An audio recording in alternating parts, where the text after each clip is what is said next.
Tea nourishes and inspires. It is an ancient plant-based medicine that heals and energizes the body while soothes the mind. Transforming the leaf requires a fusion of artistry, craftsmanship, and commerce. The tea trade is fundamentally local, yet exerts a global influence, generating $260 billion in sales and employing millions to enhance the well-being of all. Hello, everyone. Here are this week's headlines. Last week's International Tea Day was a glorious global celebration. Japanese tea exports are surging amid tariff wars, and the Lipton Rebrand reveals new logo and debuts two blends. Plus, Tea, the Drink That Changed the World, is a cinematic documentary filmed in stunning 4K deep within China's sacred Wuyi Mountains, the ancient birthplace of oolong and black teas.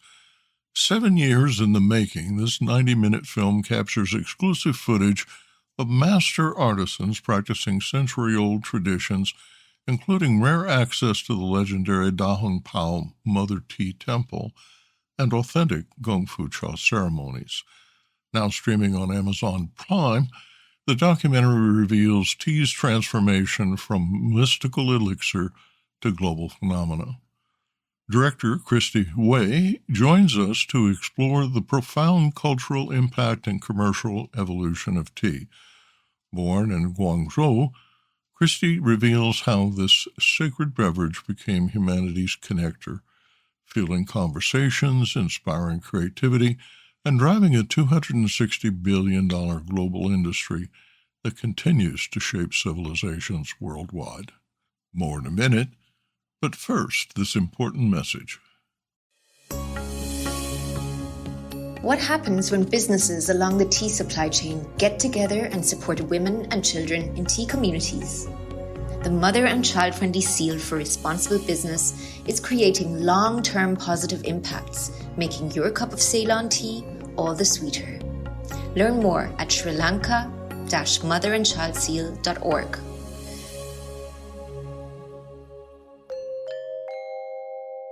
International Tea Day has evolved splendidly in the past 5 years.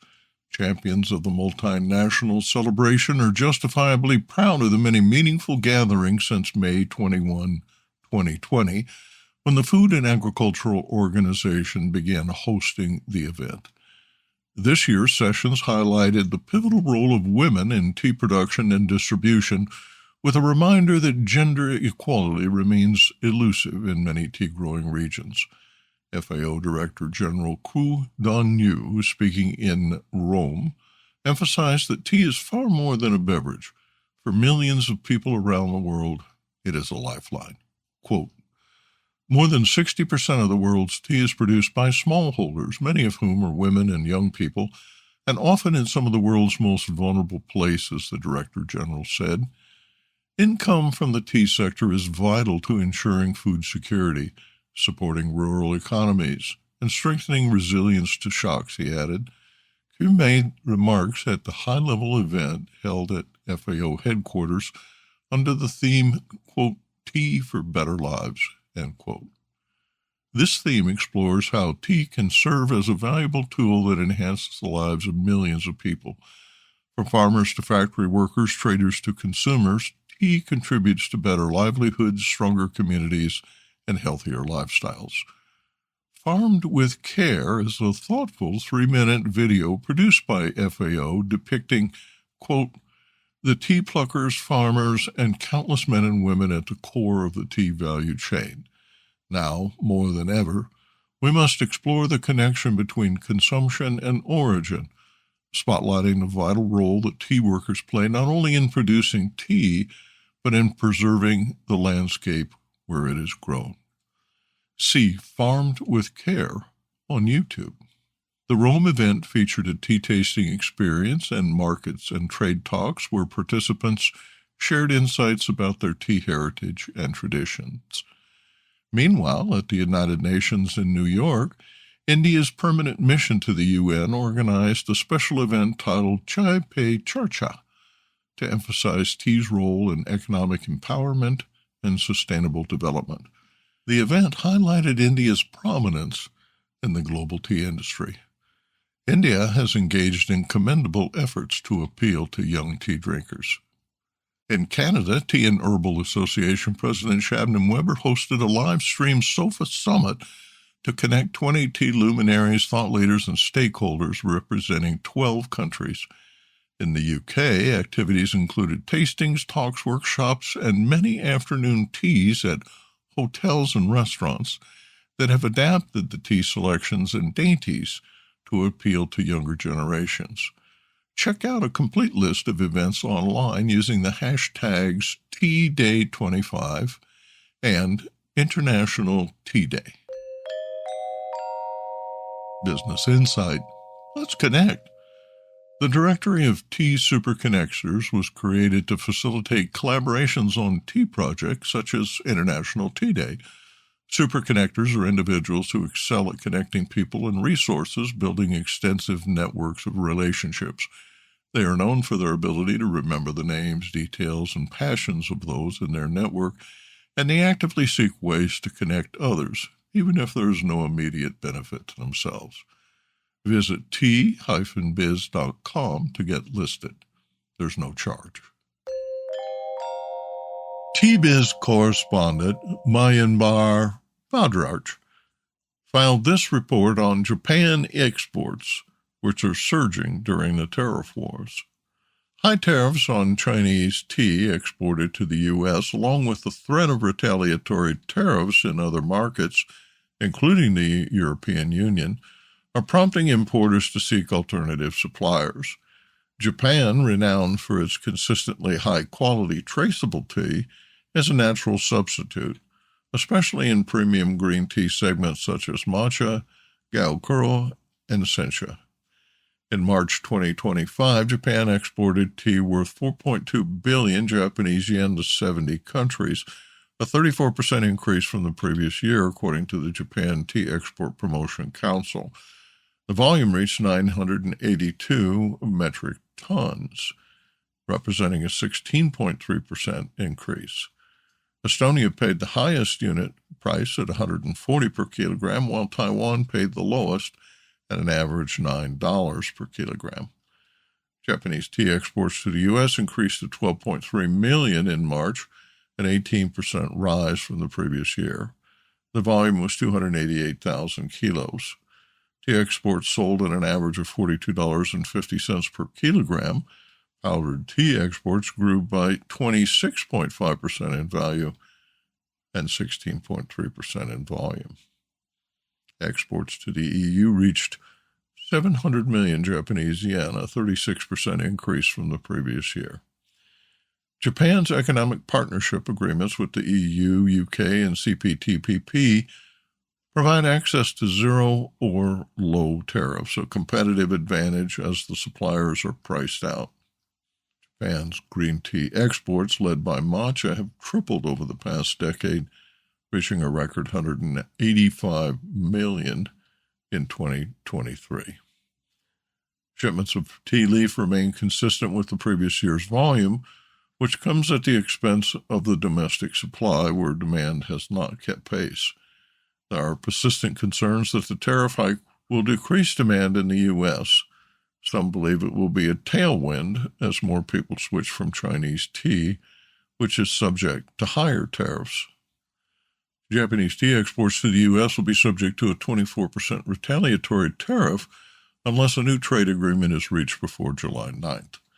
The tariff comprises a 10% universal import tariff applied to all countries and an additional 14% country-specific reciprocal tariff specifically targeting Japan.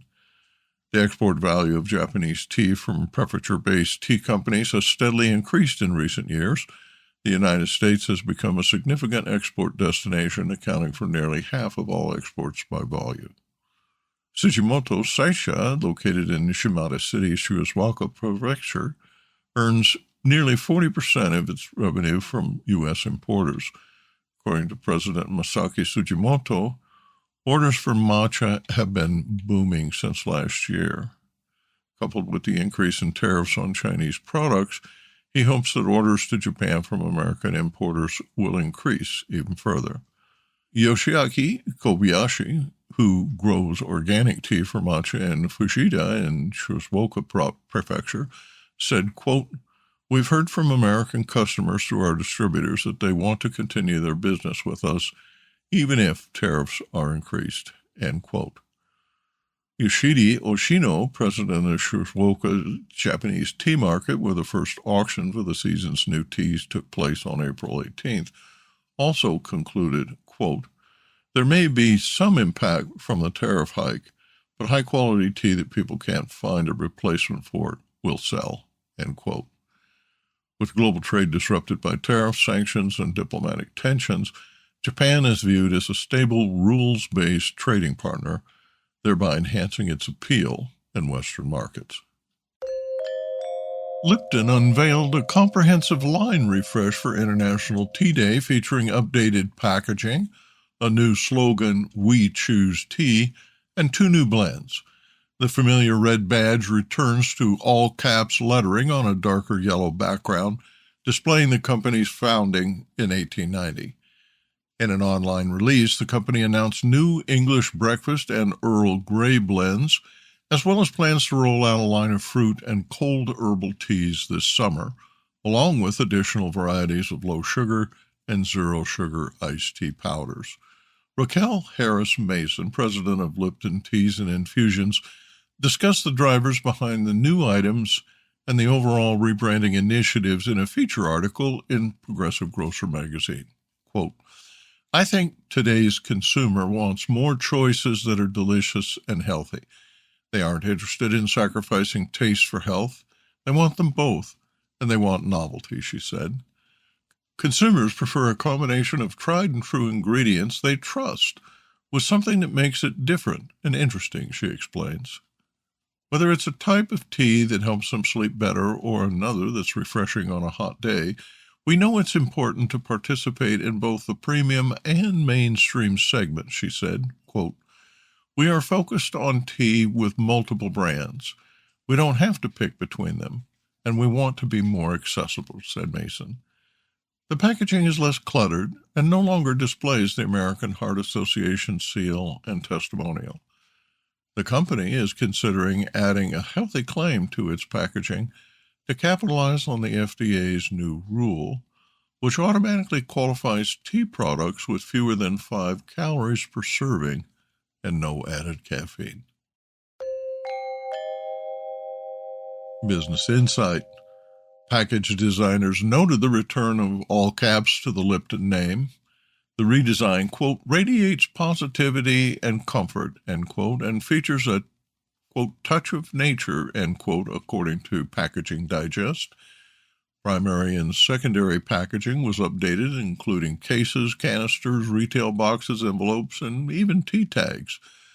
Lipton's senior brand manager, Elisa Geller, said the design works in both horizontal and vertical orientations.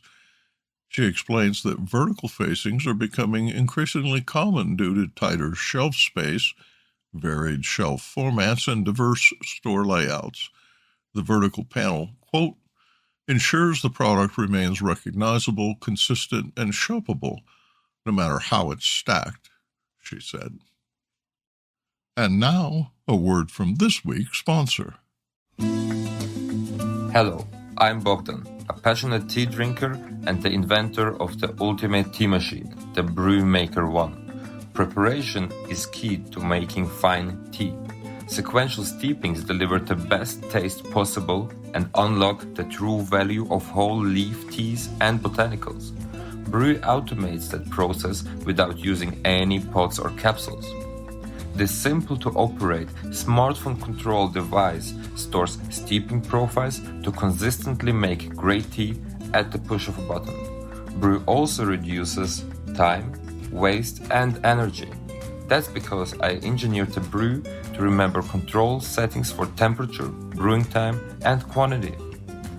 Using my patented process lets you stack steep simply and conveniently. Tea, the Drink That Changed the World, is a cinematic documentary filmed in stunning 4K deep within China's sacred Wuyi Mountains, the ancient birthplace of oolong and black teas. 7 years in the making, this 90-minute film captures exclusive footage of master artisans practicing century-old traditions, including rare access to the legendary Dahong Pao Mother Tea Temple and authentic Gong Fu Cha ceremonies. Now streaming on Amazon Prime, the documentary reveals tea's transformation from mystical elixir to global phenomena. Director Christy Hui joins us to explore the profound cultural impact and commercial evolution of tea. Born in Guangzhou, Christy reveals how this sacred beverage became humanity's connector, fueling conversations, inspiring creativity, and driving a $260 billion global industry that continues to shape civilizations worldwide.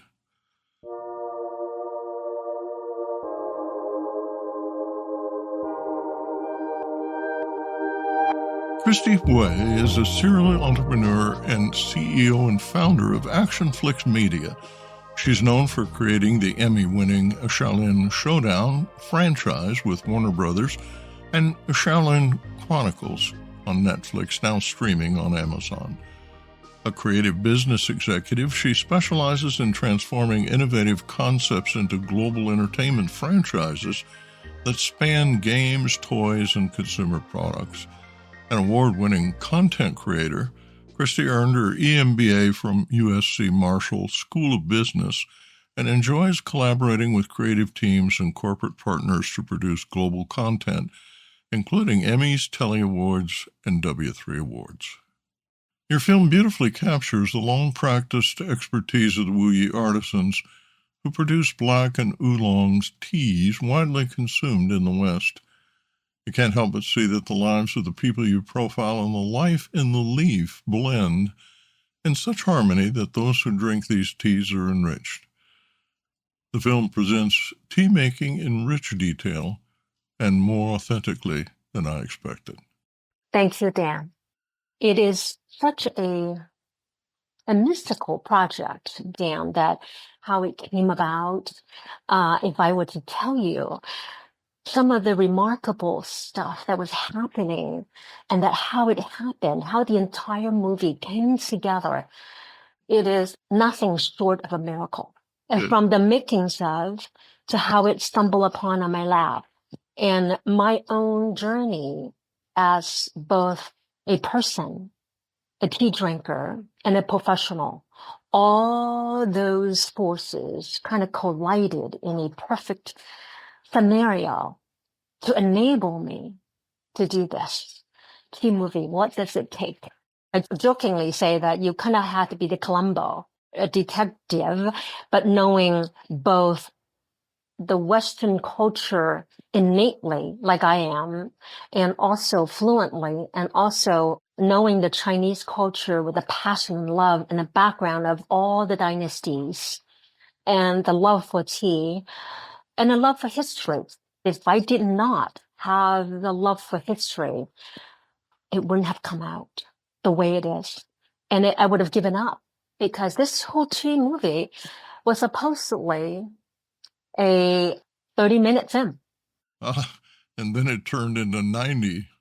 I thought it was going to be 6 months because I knew tea turned into 90 because when I was in the midst of it, like I said, this is a 7-year project from inception to distribution. It's 7 years. And in the makings of it took 5 years. 5 years. I was just looking at the rough cuts. COVID both hurt us and helps us. Mm-hmm. Mm-hmm. When we finally finish this cut, and you would appreciate this, it is timeline number 81, rounds of addition. Why don't we just go and finish it? Why don't we just turn it in? As a lifelong tea drinker and someone who loves tea, I think that I would not be doing teas justice if I didn't completely tell the story. And often use her because camellia sinensis, I felt like there's a kindred spirit. I aspire to be like a tea plant because it's humble, it's noble, like I said on the film, and it's spiritual. I speak Chinese fluently. I was raised in China, born in China. I thought I know the tea story. I did not know the tea story. The tea history was so muddled. The perfect scenario is for me to share with the world the glorious history of tea, and that this drink is more than a drink.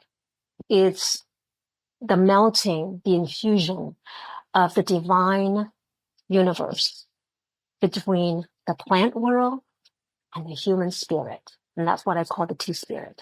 It is beyond a drink because when I walked into this project, it was just a drink. I talk about, the terroir. I've been drinking tea at Oolong, fallen in love with Oolong. And it's about the terroir. It's about the health benefits of it and how it cleanses the oil from your body and kind of help you get rid of the fat and all that fun stuff. And Oolong, for tea now, it's helping you lower cholesterol, all these wonderful things. But I never knew that what is beyond what we know, the physicality of tea, the philosophy, the living philosophy, the spirit. This has been a long journey. Like I said, it was 7 years just to make this film, to come to the understanding, and it humbles me. Your heartfelt response, Christy, aligns with the film's tone. Following the pandemic, we observed a significant increase in at-home consumption, a growing appreciation for the calming ritual in stressful times, and a recognition of the importance of brewing temperature as well as the health benefits of loose-leaf tea. Your documentary showcases the traditional preparations that artisans use to enhance that enjoyment, encouraging consumers globally to refine their taste in tea. Europe and North America might appreciate tea because it tastes a certain way, but I don't think they have the discipline to dig in to discover why it tastes the way it does by exploring what's unique about the pine trees used to smoke lapsang and the unique qualities of the dolomite waters of Wuishan. Artisan tea makers can teach us these things. Those of us who have seen the documentary say this feels authentic. Drone shots, not CGI, gestures and processing techniques are natural, and dialogues not rehearsed. You were right, but everything has yin and yang. And with the technology, a lot of things get detached, including our own spirits and our own way of life, and the way we look at things, the way we treat each other, the relationship with ourselves, with the way we work, with the way we talk, we collaborate. So I think this is why sometimes when I showed this film in China, they were absolutely gluing onto the TV, because I would tell you one thing really, really surprising, Dan. In China, they know their own Zen ritual, the beginning of it, blah, blah, blah, but they did not even know how spiritual it was, the beginning, because it's just like in France, tea, wine, the monks made wine first inside the monastery. That's how it was, the spiritual path, and it was the work that it's a God-given work, right? So you have that, and that's why I often said that there's a parallel between that and tea. Tea in China grew out of the monastery. It was the monks' drink because they had to stay awake. And so in order to make tea, and it was a spiritual journey, that you have to put your best, your essence into it. Just like the French monks made their wine, they had to put their essence into it. There's no shortcut. There's absolutely no shortcut. There's no AI. There's nothing. There's no social media. There's no influencers. There's just you and this plant.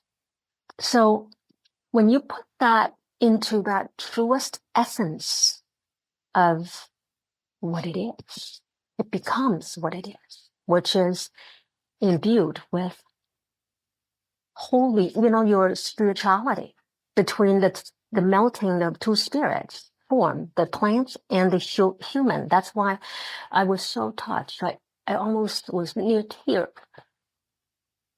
when old daddy, the 11th generation oolong tea master, said this line to me, that it was good people make good tea. It was like, whoa. He summarized it so beautifully. It couldn't have been written in a script. I mean, I'm a script writer. It couldn't have been spoken in a more truest form. That's the authenticity I'm talking about. There's a message in your documentary that it's handmade. I love this scene that when I said, "Oh, Daddy, pretend the camera's not here." Because I wanted to capture the traditional method of you making tea, not the manufacturing line, not the assembly line. And there are plenty. And I saw that too. And to me, that wasn't what's interesting and what's captivating. I want to get down to the essence, the roots of tea, and to the beginning of how it became. And so I decided to capture the traditional aspect of tea making.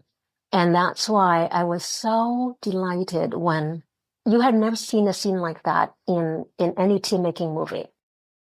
When you read the history of tea, there are tales of espionage, naval warfare, and other complications such as the Boston Tea Party. Tea changed the world in less obvious ways as well.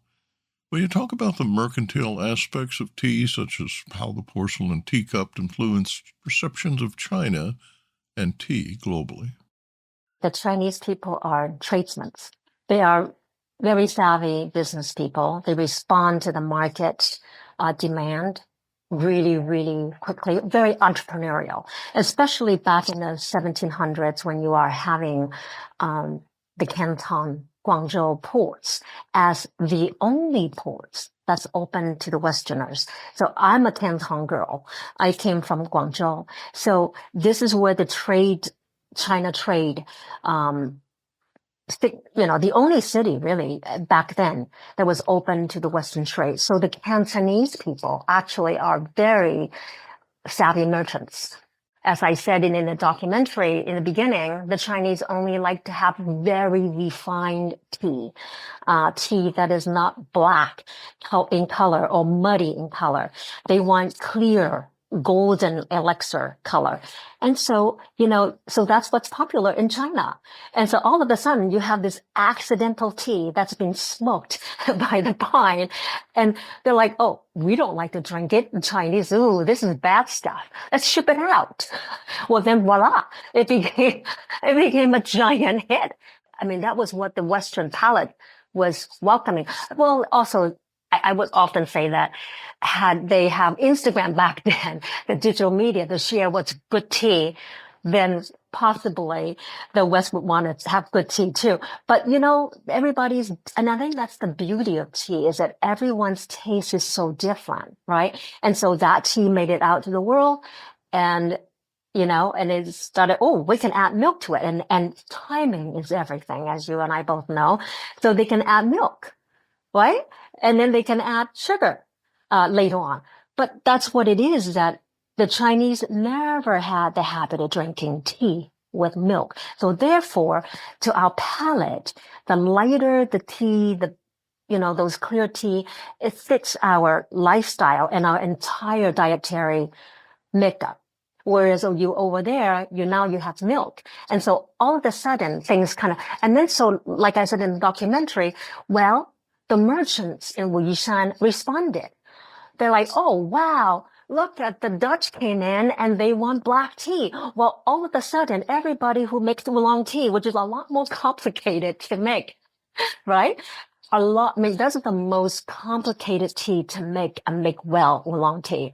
14 different interlocking steps that you cannot miss one step. And just like old daddy had to do this firing, kneading and all those kind of things. And everybody kind of changed. And so a lot of tea masters and tea houses started to make black tea, which is a lot easier to make for them. Well, Right. so all of a sudden you have that exporting. Now about teapots and tea things.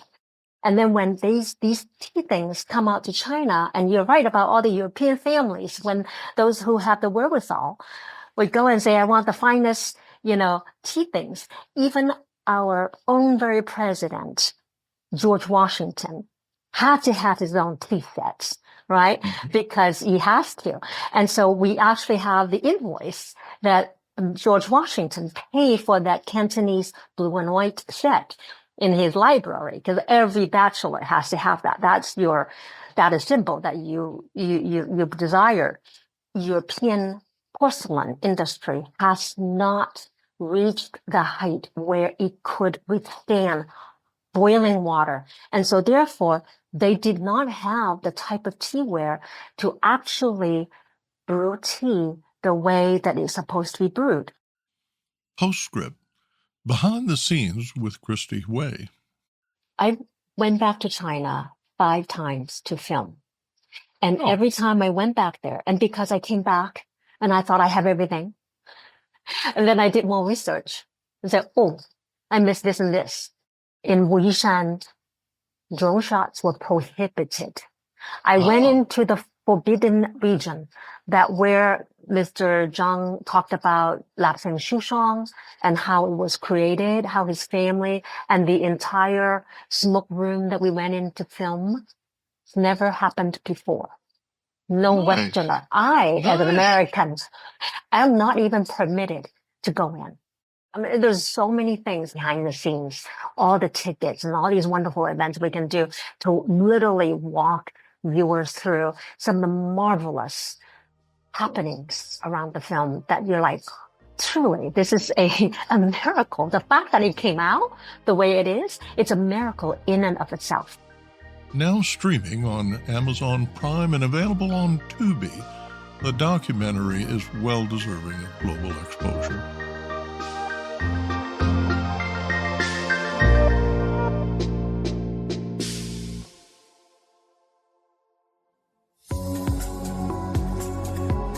Intrigued by what you heard in today's podcast? Would you like to learn more from our global network of Tea-Biz journalists and tea experts? Remember to visit the Tea-Biz website for more comprehensive coverage. That's www.tea-biz.com.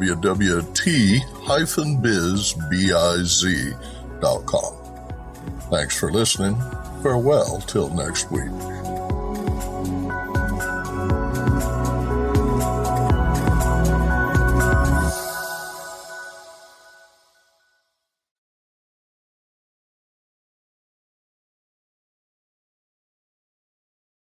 Produced by Adavita Studios. Connect your voice to the world.